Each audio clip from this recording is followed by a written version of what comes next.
వేదిక మీద ఉన్న శాంతి చర్చల చైర్మన్ చంద్రకుమార్ గారు,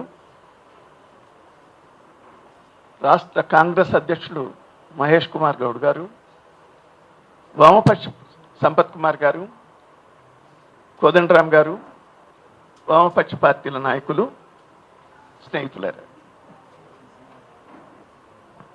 మనం మధ్యయుగాల్లో ఆటవిక సమాజంలో ఉన్నామా, లేక ఒక ప్రజాతంత్ర స్వభావం కలిగినటువంటి రాజ్యాంగం ఉన్నటువంటి ప్రజాస్వామిక ప్రభుత్వం, ప్రజల చేత ఎన్నుకోబడ్డ ప్రభుత్వం పరిపాలనలో ఉన్నామా అని అనిపిస్తూ ఉంది. ఎందుకంటే ఈ రోజున దండకారణ్యంలో గత సంవత్సరంన్నర కాలంగా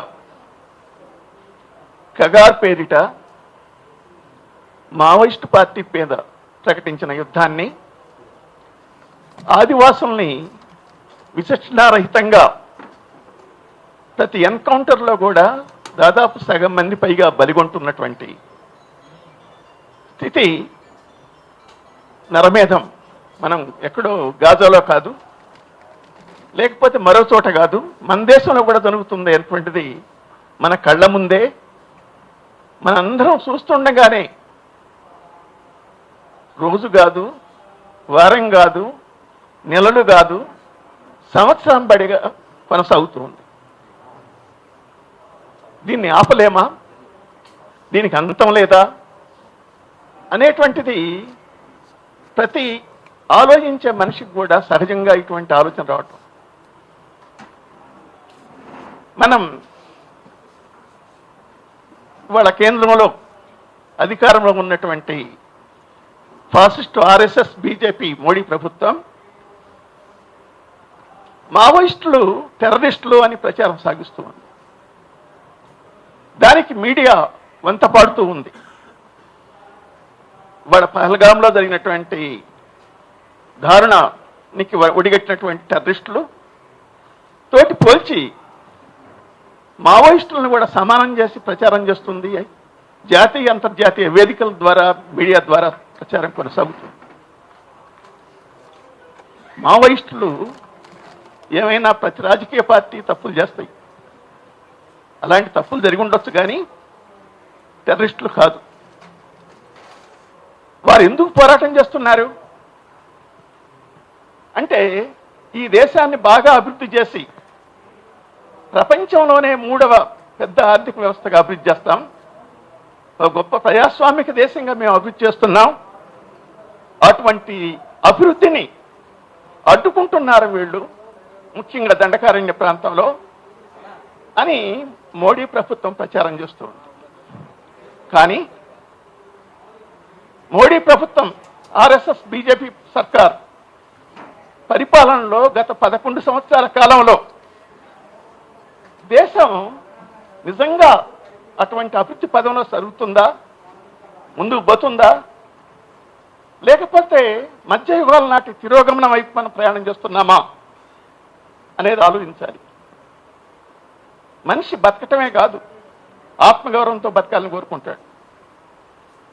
అటువంటి ఆత్మగౌరవంతో బతకాలంటే దేశంలో ప్రజాస్వామ్యం ఉండాలి, హక్కులు ఉండాలి. అటువంటి ప్రజాస్వామ్యం ఈ 11 సంవత్సరాల కాలంలో అంతర్జాతీయ సూచికలో 2014 నాటికి మనం ప్రపంచంలో 27వ స్థానంలో ఉన్నాం. వాడు ఎక్కడున్నాం?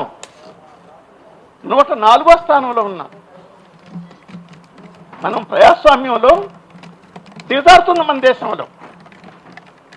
మత స్వేచ్ఛలో మనం ఎక్కడున్నాం? వాడ దేశంలో అత్యధికంగా మత హింసను, మత విద్వేషాలను, మత కల్లోలాలను, మత వివక్షతను పాటిస్తున్నటువంటి దేశాలలో ప్రపంచంలో 2వ దేశంగా ఉన్నాం.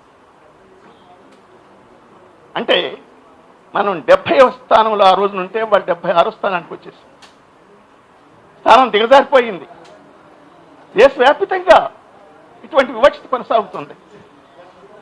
ఒక సభ్య సమాజానికి, నాగరిక సమాజానికి పత్రికా స్వేచ్ఛ, పత్రికా స్వాతంత్రం అనేటువంటిది ప్రాతిపదిక, ముఖ్యమైనటువంటి అంశం. అటువంటి ప్రెస్ ఫ్రీడంలో ఇండెక్స్లో 2014లో మనం 40వ స్థానంలో ఉన్నాం. ఈరోజు ఎక్కడున్నాం? 162వ స్థానంలో ఉన్నాం. అంటే మన దేశంలో ప్రజాస్వామ్యం ఎటువైపు ప్రయాణం చేస్తుంది? ఏమవుతున్నాం మనం ఫ్రీడమ్ ఇండెక్స్ తీసుకుంటే కూడా అధమ స్థానంలో ఉన్నాం, 159వ స్థానంలో ఉన్నాం.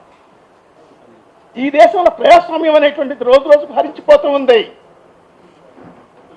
అని అంతర్జాతీయ సూచికలు, ఇంటర్నేషనల్ ఇండెక్సెస్ అనేక రంగాలలో సూచిస్తున్నాయి. మనం గొప్పగా అభివృద్ధి చెందామని చెబుతున్నాం. ఈ 11 సంవత్సరాలు ఎక్కడున్నాం? ముందు పోయామా? హ్యూమన్ డెవలప్మెంట్ ఇండెక్స్ ఇంటర్నేషనల్గా ఎన్నో ప్రకటిస్తుంది. అది 2014లో 130వ స్థానంలో ఉన్నాం. ఇప్పుడు 134వ స్థానానికి దిగజారాం. అంటే ఎటువైపు పోతున్నాం మనం? ప్రపంచ ఆకలి సూచిక గ్లోబల్ హంగర్ ఇండెక్స్లో మనం ఎక్కడున్నాం? 104వ స్థానంలో ఉన్నాం. దేశంలో దరిద్రం తగ్గింది, మేము ఎంతో నిర్మూలన చేశాం అని చెప్పుకుంటూ 80 కోట్ల మందికి ఉచిత రేషన్ సరఫరా చేస్తూ మరోవైపున గొప్పగా చెప్పుకుంటున్నాం అభివృద్ధి సాధించామని. ఏం అభివృద్ధి? ఎవరు అభివృద్ధి? ఆదాని అంబానీలు, టోనీ క్యాపిటలిస్టులు, ఆశ్రిత పెట్టుబడిదారులు, ఆశ్రిత కార్పొరేట్లు, వాళ్ళు బాగుపడటమే దేశం అభివృద్ధి అవటమా? మన దేశంలో అసమానతలు బ్రిటిష్ వాళ్ళ కాలంలో కూడా, ఫ్యూడల్ యుగంలో కూడా లేనంతగా అసమానతలు ఈనాడు పెరిగాయని అనేక నివేదికలు చెబుతున్నాయి. అంటే అసమానతలు పెరుగుతున్నాయి, దరిద్రం పెరుగుతుంది, నిరుద్యోగం పెరుగుతుంది, ప్రజాస్వామ్యం నాశనం అయిపోతుంది, హక్కులు పోతున్నాయి. ఈ స్థితిని మావోయిస్ట్ పార్టీ వ్యతిరేకిస్తుంది.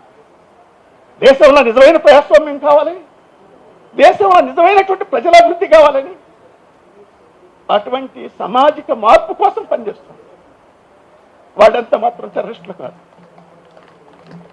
అటువంటి వాళ్ళని పట్టుకొని ఈ రోజున కగార్ పేరిట యుద్ధం ప్రకటించి నర హంతకుల్లాగా, రక్త పిపాసుల్లాగా వాళ్ళ మీద వెంటబడి వేటాడి ఆటవిక యుగంలో జంతువుల్ని వేటాడినట్టుగా వేటాడుతున్నారు. మానవత్వం లేదు, మనుషులు లేదు. గత 2 నెలల పైగా 5 సార్లు ప్రయత్నం చేశారు. వాళ్ళు ఇంటర్వ్యూ ఇచ్చారు. చాలా స్పష్టంగా మేము శాంతి చర్చల కోసం వస్తున్నాం, మేము సిద్ధం, బేషరతుగా వస్తున్నాం అని చెప్పారు. వాళ్ళు యుద్ధం కోసం వస్తున్నామని చెప్పలా. వాళ్ళు యుద్ధం కోసం వస్తున్నామని చెప్పలేదు. శాంతి చర్చలు కావాలని వాడు సభ్య సమాజం అడుగుతుంది. శాంతి చర్చలు అనేటువంటిది బేషరతుగా జరగాలని కోరుకుంటుంది. కానీ ప్రభుత్వం మిమ్మల్ని నిర్మూలిస్తూ ఉంటుంది. కనుక ఇది అత్యంత దుర్మార్గమైనది, అనాగరికమైనది, రాజ్యాంగానికి ప్రజాస్వామిక ప్రభుత్వం చెప్పడానికి సిగ్గుచేటైనటువంటి విషయం వ్యతిరేకమైంది. అందుకనే మేము గతంలో న్యూ డెమోక్రసీ పార్టీ గారు ఆందోళన చేశాం, 10 వామపక్ష పార్టీలతో కలిసి ఆందోళన చేశాం. అది సరిపోదు, వాళ్ళ బీజేపీ మినహా రాష్ట్రంలో కలిసి వచ్చేవాడందరితో కలిసి ఒక వేదిక మీద ఒక ఉద్యమంగా ఆందోళన చేయాలనేటువంటి నిర్ణయానికి వచ్చి ధర్మ చంద్రకుమారు, హరగోపాల్ గారు శాంతి చర్చల నాయకత్వాన, వాళ్ళ ప్రతినిధి నాయకత్వాన ఈ కార్యక్రమాలు చేపట్టాలనే నిర్ణయాన్ని చెప్పినప్పుడు వాళ్ళ ఆమోదించడం, దీన్ని పిలవటం మాకు చాలా సంతోషం కలిగించింది. అందుట్లో భాగంగానే ఈనాడు జరుగుతుంది. ఈ కార్యక్రమం ఇంకా ముందుకు పోవాలి. మేము కోరగానే వచ్చినటువంటి వాళ్ళందరికీ కూడా హృదయపూర్వక ధన్యవాదాలు తెలియజేస్తూ, మేము దీని తర్వాత ఇంతవరకు ఆగిపోవాలని కోరుకోవట్లేదు. మనం ఇక్కడికి వచ్చినటువంటి వాళ్ళందరూ పార్టీలు సంస్థలు అన్నీ కూడా ముందు ప్రజాందోళనలో కూడా ముందు కూడా కలిసి పనిచేయాలని కోరుకుంటున్నాం మనస్ఫూర్తిగా. అందుకు రాష్ట్రంలో వచ్చే నెల ఈ నెల 16వ తారీఖున ఇందిరా పార్క్ దగ్గర ధర్నా చౌక్లో మహాధర్నా 14వ తారీఖున మహాధర్నాని మీ ముందు ప్రతిపాదిస్తున్నాం. 4 నుంచి 6 తారీఖు వరకు రాష్ట్రంలో అన్ని జిల్లా కేంద్రాల్లో కూడా ఐక్యంగా 3 నుంచి 6 వరకు అన్ని జిల్లాల్లో కూడా ఐక్య కార్యక్రమాలు చేపట్టాలనేటువంటిది కూడా మేము ప్రతిపాదిస్తున్నాం. అటువంటి కార్యక్రమాల ద్వారానే మనం ఢిల్లీని కూడా ఇన్ఫ్లుయెన్స్ చేయాలి. ఢిల్లీలో కూడా ఇదే విధంగా అన్ని పార్టీలను కలుపుకొని ఐక్య కార్యక్రమానికి చేపట్టాలి. జీవన్ కుమార్ గారు చెప్పినట్టుగా ఎంపీలను కలవాలి. మన రాష్ట్రంలో ఉన్నటువంటి మంత్రులు కిషన్ రెడ్డి గారిని కలిసి మనందరి తరఫున వారి విజ్ఞాపన పత్రం ఇవ్వాలి, డిమాండ్ చేయాలి.